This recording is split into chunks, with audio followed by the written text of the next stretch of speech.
What's good everyone, it's Smudger here, and today I've got some of the best weapons from Cold War that you're going to want to be rocking when Season 1 drops in a couple of days.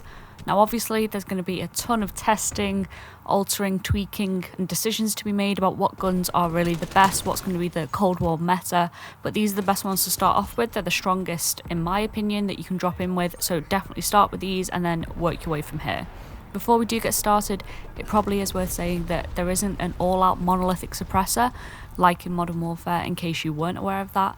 So weapon suppression with these guns does seem to come at a heavier price than Modern Warfare. It's also likely we'll see some buffs and nerfs to guns when the season does drop, so that is just a point to make before we get started. Now the reason I am highlighting the changes to the guns, especially the nerfs, is because the first gun we're going to be talking about is the M16. We all know it's been a nightmare to play against, full teams running it, just one tapping you constantly, so I'm expecting a fairly decent nerf to it, I hope. But until then, it will remain on this list as a really solid and strong gun to try out in Warzone. You're going to want to equip the Axial Arms 3x sight, which is essentially the VLK sight in Modern Warfare. Now here you can either equip the Silencer for full map concealment at cost of bullet velocity, or the Muzzle Brake 5.56 for increased recoil control, but you're obviously going to show up on the map. Next up is the 16.3 inch rapid fire for, well, increased fire rate obviously. The front grip on the underbarrel is a massive boost in recoil control, so make sure you've got that on there. And the drop shot wrap for a 50% boost in flinch resistance, which is big in winning gunfights you probably shouldn't be winning, and it allows you to aim whilst going prone, keeping your movement really smooth. Next up is the most solid assault rifle in the game in my opinion. It's the AK-47. Unlike the Modern Warfare one, it's far easier to control recoil-wise, if I can get my damn words out. Once again, I'm running the Axial Arms sight. The suppressor is what I'd actually recommend on this. It still hits pretty damn hard and the recoil is really easily controlled, like I said, but you could rock the muzzle brake if you feel like you do need a bit more bite to it. The 18.2 inch takedown barrel is next up with a massive increase to effective damage range, which kind of cancels out the suppressor downsides for the most part, I guess. Then we have the Spetsnaz grip for the increase in recoil control, and finally the 50 round fast mag, because if there's one thing you need in Warzone, it's extra ammo.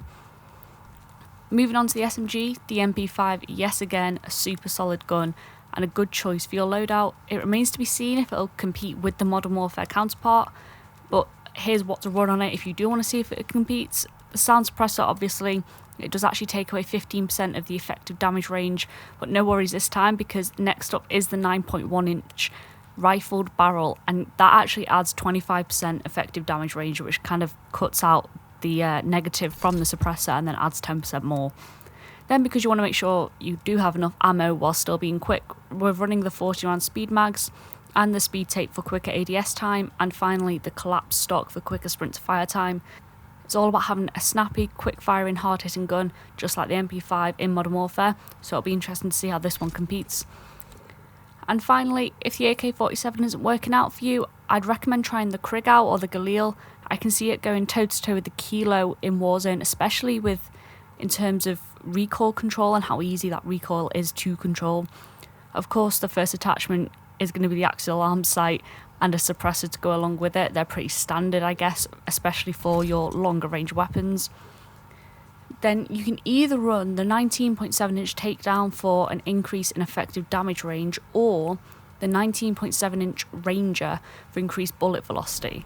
And that's going to be a case of trial and error. Next up is the foregrip for recoil control, obviously, and of course the 50 round fast mag or the 50 round standard mag, whichever you prefer. Depends how much you're going to be relying on that gun in close ranges where you're likely to need to kind of reload quickly. The standard mag should be fairly viable for what this gun should be doing. And there we have it. That was a whirlwind tour of what my top guns to drop into Verdansk with in Season 1 are going to be. Like I said, expect to see some weapon changes with the new season. Please, to God, nerf the M16 and AUG, that's all I'm asking for. So a few of these classes might change, and if they change drastically, I will release an update video on it. You know, we might have a dark horse come through that wasn't really good in multiplayer but is an absolute beast in Warzone.